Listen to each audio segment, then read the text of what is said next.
Good morning students. आज हम chapter 11 पढ़ने जा रहे हैं जिसका नाम है विविध संदर्भों में। देखिए, विविध संदर्भों में सरोकार और आवश्यकताएं, फिर है इसमें पोषण, स्वास्थ्य और स्वास्थ्य विज्ञान, यानी हम कई चीज़ों के बारे में इसमें अध्ययन करेंगे। तो ये है आपका 7A। कौन सा चैप्टर है? 7A। ये देखिए 7A, 7B, 7C। जैसे कि लेसन सेकंड चला था अपना लेसन चैप्टर 2A, फिर 2B, फिर 2C। तो ठीक है, वैसे ही चैप्टर 7 भी ऐसे ही A, B और C, इन तीन पार्ट में इसको डिवाइडेड किया गया है।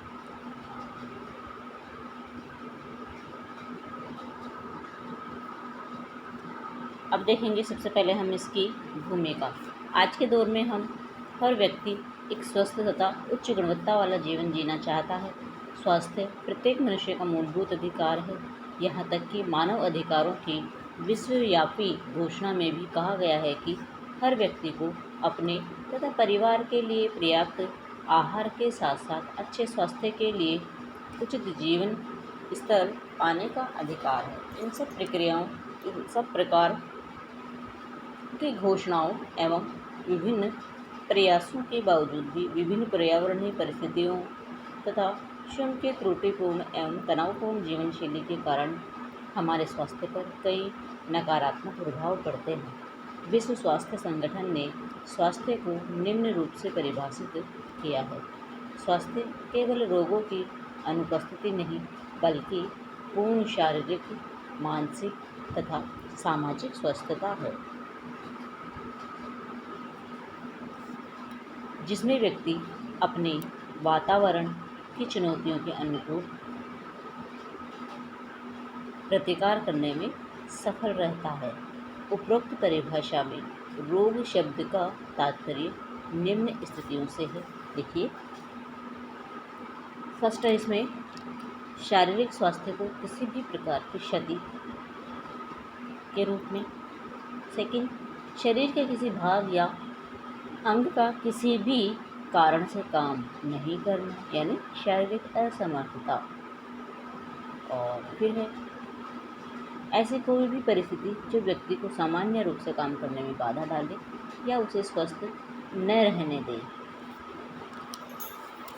तो ऐसे कई प्रकार की चीज़ें हैं जो रोग शब्द को स्पष्ट करती है। फिर है हर व्यक्ति, चाहे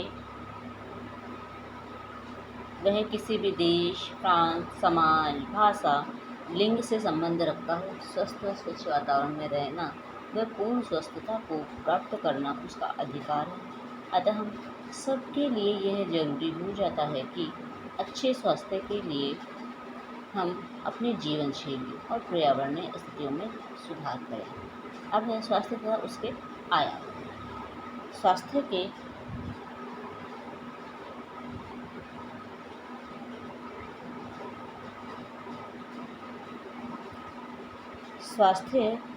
के मुख्य 3 आयाम इस प्रकार से है। देखिए, स्वास्थ्य के प्रमुख 3 आयाम कौन कौन से हैं? फर्स्ट है सामाजिक स्वास्थ्य, सेकंड है मानसिक स्वास्थ्य और थर्ड है शारीरिक स्वास्थ्य। तो इस प्रकार से स्वास्थ्य के 3 आयाम इसमें बताए गए हैं। यानी हम किससे जुड़े हुए हैं? समाज से जुड़े हुए हैं। हम एक शरीर जो हमारा मस्तिष्क से जुड़ा है और एक हमारा शारीरिक स्वास्थ्य। तीनों स्वास्थ्य हमारे अच्छे होने जरूरी है।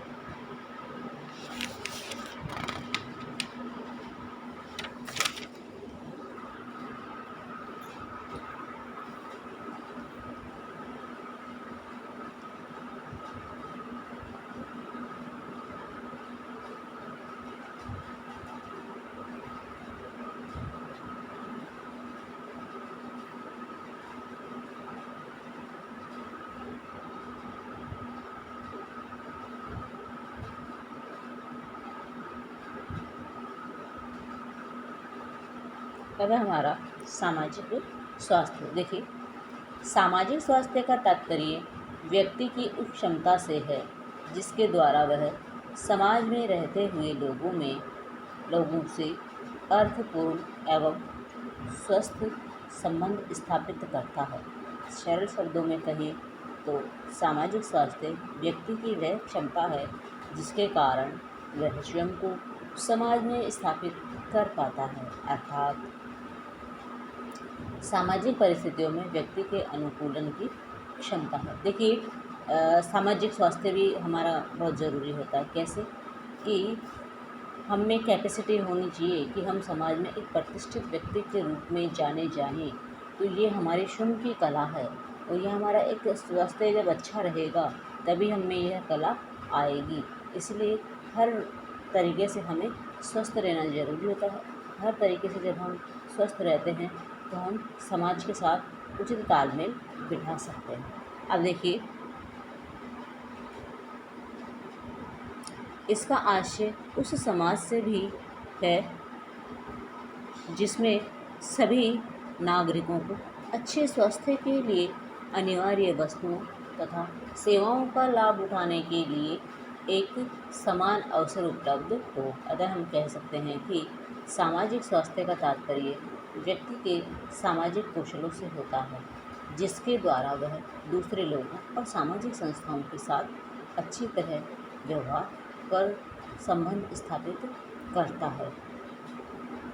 सामाजिक सहयोग हमें समस्याओं और तनाव का सामना करने, उनसे निपटने और उन्हें हल करने से हमारी मदद करता है। देखिए, हम एक सामाजिक प्राणी हैं, समाज में हम रहते हैं। समाज में जब हम रहते हैं तो हमारे बहुत से कार्य हैं जो समाज से ही सिद्ध होते हैं, क्योंकि व्यक्ति को ही दूसरे व्यक्ति से कई प्रकार के काम पड़ते हैं और उसी से हम किसी भी समस्या में अपनी समस्या उनके सामने रखते हैं तो हमें उस समस्या का समाधान भी अदर लोगों से मिलता है, अन्य सामाजिक व्यक्तियों से मिलता है, तो हम तनाव मुक्त हो जाते हैं।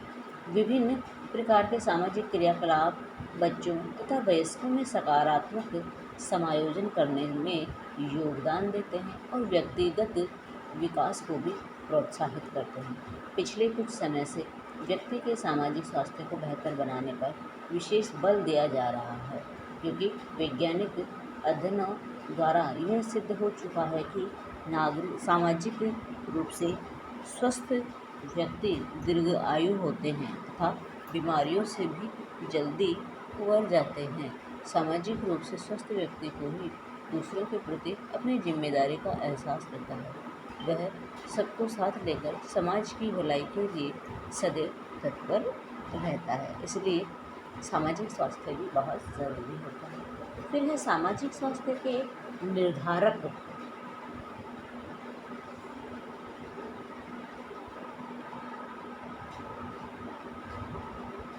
किसके निर्धारक? सामाजिक स्वास्थ्य के निर्धारक। सामाजिक स्वास्थ्य के निर्धारक देखिए क्या क्या होते हैं। योग्यता के अनुरूप व्यवसाय अथवा नौकरी, यानी कोई भी कार्य जब हम शुरू करें, कोई भी व्यवसाय करें अपनी आजीविका चलाने के लिए, तो हमारी योग्यता के अनुरूप होना चाहिए। नहीं है कि हम उसके बारे में कुछ भी नॉलेज नहीं रखते हैं और फिर भी हमने उस कार्य को, इस व्यवसाय को करना शुरू कर दिया है तो उसमें हमें मुनाफा नहीं मिलेगा और नहीं हमें उसमें फायदा होगा, और हो सकता है हमारा व्यवसाय सुचारू रूप से भी हम नहीं चला पाएँ, क्योंकि हमें अनुभव नहीं है, हमें उस चीज़ का ज्ञान नहीं है, हमारे पास योग्यता नहीं है। तो जब तक हमारे पास योग्यता नहीं होगी हम उस कार्य को नहीं कर सकते हैं, चाहे वो कोई व्यवसाय हो या अथवा कोई नौकरी हो। सेकंड है कार्यस्थल का सुरक्षित माहौल, कि यानी कोई भी कार्य जहाँ आप कर रहे हैं तो वहाँ पे एक अच्छा माहौल होना ज़रूरी होता है। किसी भी चीज़ को हासिल करने के लिए वहाँ का एटमॉस्फेयर होता है तो हमारी मेंटलिटी वैसी ही बन जाती है। इसलिए हमारा जो कार्यस्थल है वह एक सुरक्षित जगह पर होना चाहिए। फिर है स्वास्थ्य सेवाओं तक उचित पहुँच। अब है हमारी स्वास्थ्य सेवाओं तक भी उचित पहुँच होनी चाहिए। कोई भी इंजरी होने पर हम तुरंत उनकी सेवा ले सकें। फिर है उचित सामाजिक तथा आर्थिक परिस्थितियाँ, यानी हमारी सामाजिक और आर्थिक परिस्थितियाँ भी अच्छी होनी चाहिए। यदि ये अच्छी नहीं होती है तो हमारा सामाजिक स्वास्थ्य सही नहीं हो सकता है, हमें हमारी प्रतिष्ठा है जो समाज में नहीं बन सकते। फिर है उचित धार्मिक एवं सांस्कृतिक मान्यताएं तथा नैतिक मूल्य हमारे पास होने चाहिए। संस्कृति हमारी अच्छी होनी चाहिए, मान्यताएं भी हम कई प्रकार की रखते हैं और नैतिक मूल्य सबसे बढ़िया होता है हमारा नैतिक मूल्य ही हमारे व्यवसाय को आगे बढ़ाता है। फिर है सामाजिक रूप में से स्वस्थ व्यक्ति के लक्षण। किसके लक्षण? सामाजिक रूप से स्वस्थ व्यक्ति के लक्षण कौन कौन से होने चाहिए? देखिए, फर्स्ट, हम कोई भी कार्य करने जा रहे हैं, ठीक है, तो उसमें सबसे पहले हमें ज़रूरी होता है सहनशील तथा दूसरों की मदद के लिए हम तत्पर रहें। फिर है सबसे मधुर तथा सभ्य ढंग से व्यवहार करें। वही व्यवहार तो हमें करना ही पड़ेगा अच्छा, तभी हम किसी भी रूप से स्वस्थ रह सकते हैं। यदि हम लड़ाई झगड़े करेंगे तो उससे हमारा बीपी हाई हो जाएगा, बीपी हाई हो जाएगा तो स्वास्थ्य बिगड़ जाएगा, स्वास्थ्य बिगड़ जाएगा तो हम कोई भी कार्य साकार रूप से नहीं कर सकते हैं। फिर है दूसरों के प्रति अपनी जिम्मेदारियों का एहसास, और हमें अपनी जिम्मेदारियों का भी एहसास होना चाहिए कि हम दूसरों के लिए क्या कर सकते हैं। तो इस स्वयं के लिए तो सभी जिम्मेदारियां हम उठाते हैं, लेकिन कभी कभी हमें दूसरों की भलाई के लिए भी हमें कार्य करने चाहिए। लोगों के साथ आसानी से सामंजस्य स्थापित कर लेना, ये भी हमारा एक लक्षण होना चाहिए। फिर है हमारा नेक्स्ट है मानसिक स्वास्थ्य। कौन सा स्वास्थ्य? मानसिक स्वास्थ्य। मानसिक स्वास्थ्य का तात्पर्य व्यक्ति की भावात्मक तथा मनोवैज्ञानिक सुयोग्यता से है, जिसके कारण व्यक्ति अपने दैनिक जीवन के सामान्य स्तर के तनावों के बावजूद भी समाज में सुचारू रूप से कार्य कर सकता है। मानसिक रूप से स्वास्थ्य व्यक्ति ही अपनी संज्ञानात्मक तथा भावनात्मक क्षमताओं का उपयोग कर समाज में सुचारू रूप से कार्य कर सकता है और साथ ही साथ अपने दैनिक सामान्य जरूरतों को भी पूरा कर सकता है। मानसिक स्वास्थ्य के सूचक: व्यक्ति स्वयं को समर्थ और सक्षम महसूस करता है। यदि हमारा मानसिक स्वास्थ्य सही रहता है तो देखो, हम स्वयं में जो एक सबसे बड़ी अनुभूति है कि हम खुद में अच्छा महसूस करते हैं। सेकंड है, वह दैनिक जीवन में सामने आने वाले सामान्य स्तर के तनाव से आसानी से निपट सकता है। उसके दूसरों से संबंध संतोषप्रद होते हैं। यदि हमारा मानसिक स्वास्थ्य ठीक है तो हम सामने वाले के प्रति भी संतोषप्रद अपने आप को महसूस करते हैं। फिर नेक्स्ट है, वह स्वतंत्र जीवन बिता सकता है। नेक्स्ट है, मानसिक या भावात्मक तनाव का कुशलता से मुकाबला कर और उनसे सहज रूप से उबर ही सकता है।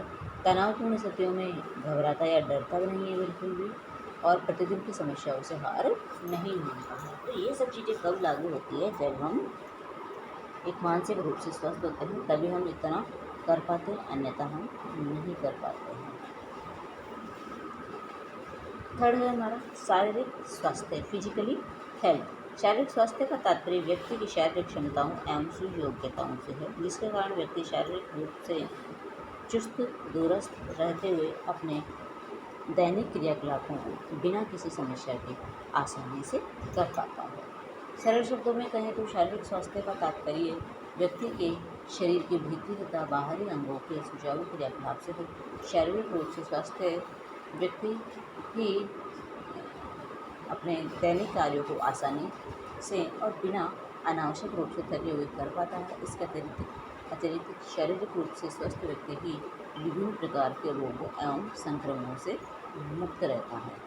अब देखिए शारीरिक स्वास्थ्य के सूचक। अब शारीरिक स्वास्थ्य के सूचक कौन से हैं? फर्स्ट, शारीरिक कार्यशीलता उत्तम हो, रोग प्रतिरोधक क्षमता बेहतर हो एवं किसी शारीरिक रोग से पीड़ित नहीं हो, दांत साफ चमकीले व स्वस्थ हों, फिर बाल चमकदार तथा त्वचा कसी हुई हो, बैठने खड़े होने की सीधी मुद्रा हो, पर्याप्त नींद आती हो और सामान्य रूप से भूख लगती हो, तो वही व्यक्ति शारीरिक रूप से स्वस्थ हो सकता है। यानी ये सारे गुण जो हमने देखे, शारीरिक कार्यशीलता हमारी सही होनी चाहिए, दांत साफ सुथरे व चमकीले स्वस्थ होने चाहिए, तो माना जाएगा कि हम शारीरिक रूप से स्वस्थ हैं। बाल भी हमारे चमकदार होने चाहिए, चमक, और त्वचा जो है वो भी हमारी कसी हुई यानी ग्लो करती हुई त्वचा होती है, यानी हमारा शारीरिक स्वास्थ्य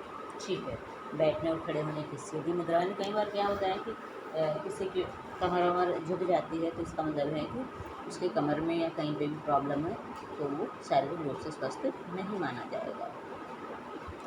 एक नींद नहीं आना भी एक सबसे बड़ी प्रॉब्लम होती है। तो एक सामान्य व्यक्ति को, जो स्वस्थ व्यक्ति है, उसकी नींद यदि पूरी हो जाती है, नींद प्रॉपर रूप से उसे आती है, तो भी उसका शरीर स्वस्थ रहता है। तो इस प्रकार से आज हमने 3 चीज़ों के बारे में जाना। स्वास्थ्य कौन कौन से होते हैं, एक तो सामाजिक स्वास्थ्य, मानसिक स्वास्थ्य और शारीरिक स्वास्थ्य।